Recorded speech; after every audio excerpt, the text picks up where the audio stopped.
Yeah, we're showing a bit of composure at the right times, that's for sure.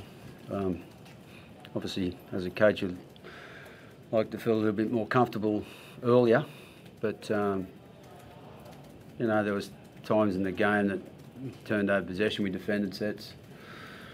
You know, there's 4 times I think there on tackle one, tackle two, and then we were setting up for a field goal in normal time where we needed to defend well, and we did.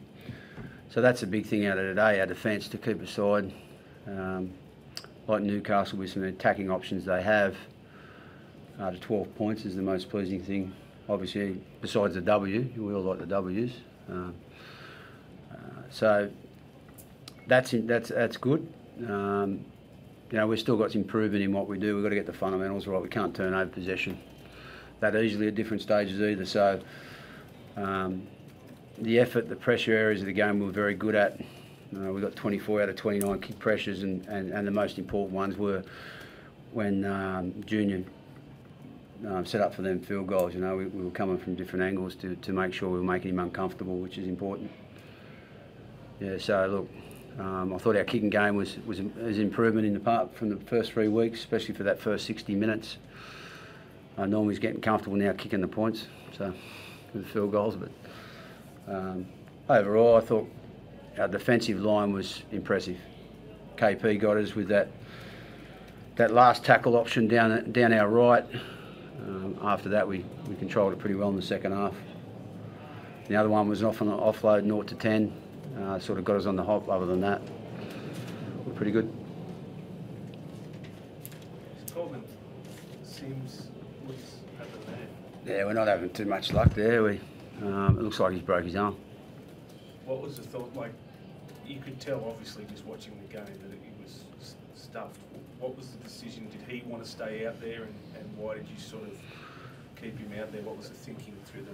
Well, the thing was, I was just coming from a medical staff that they weren't sure how bad it was, and certainly Corbin was displaying to the medical staff that he'd like to stay there and try and work through it. Then at half time, the doctor had a look at it, and once it came to half time, then it was the choice was made that he's not to return to the field. We still don't know if it's broken, by the way. It could be a bad cork, but he's broke one in the past. So he had that strapped, obviously, before the game. So once they got all the strapping off at half time, they had a really good look and thought the best thing for Corbin would be not to go back on the field, and we'll have a look at it tomorrow. And Jacob, he lived off. What's the situation with him? Jacob Host? Yeah. Yeah, he hurt his ankle early in the game. He's had a bit of trouble with that of late. He rolled it leading into round 1 and didn't do much training that week, and it's a reoccurrence of that. So again, you know, I'm not a doctor or a physio, but he come off because of the fact he couldn't continue. So we'll just have to look at that through the week. You know, that was before KP got him down that short side, so he's probably limited a little bit. With the threat they give you on their left, we needed to get a capable body out there, which was a good one in Frizz. Mary, Corey's a pretty laid-back sort of character, but how much practice are you doing those field goals at training since you've been at the club? Is it something he does over and over, or is it just natural talent? Or? Yeah, laid-back's a good word. Oh, look, he's very serious. When he takes that trainer field, he works hard. Like, he's one of the, well, if not the last, he's one of the last to leave the trainer field all the time. He's practicing goal kicking at the moment as well because he strikes the ball so well. He certainly practices his field goals, his general play kicking. He spends a lot more time. He's just a footballer. He likes to be out in the grass. So, you know, part of it is practicing field goals because that's part of his job. And he's a joy to coach because he's a energetic kid that takes footy serious, but in and around that he can have a bit of fun as well. What's the big moment, Mary? 2 weeks in a row now. Yeah, characters like that do. You know, he wants the footy at the important times, and that's what your better playmakers do. They want to go after the game instead of trying to hide away from it, and that's one thing that he's done in the last couple of weeks. He's wanted that footy at the right time, and he's come up with 2 clutch plays. Particularly with Gareth out, I mean, he's had to get used to that combination, obviously. So for him to step up for you the last 2 weeks while Gareth's been out, he must be pleased. Yeah, you know, losing a player Gareth's calibre and the experience he brings to the football team is always hard to replace. We're very fortunate enough that we had young Matt there waiting. And you know, at the minute, while Gareth is missing, it's a preview of 2020 because that's the combination that we're going forward with. Tyson came up with a fair play, mate, shortly after coming on with that strip. Yeah, it was a big move on it. You know, Tyson, we wanted to just to see how he felt during the game. That's why we didn't start him. I thought the blokes, we wanted to start where we finished last week, and I wanted to give them blokes to start this week because they'd done such a good job the previous week against Brisbane. Tyson was good with that. We wanted to make sure that if we replaced Tyson, it'd be off the interchange and see how far he could go in the game. He lasted, you know, as soon as he went on, he didn't come off, so that's really important for Tyson going forward and the team.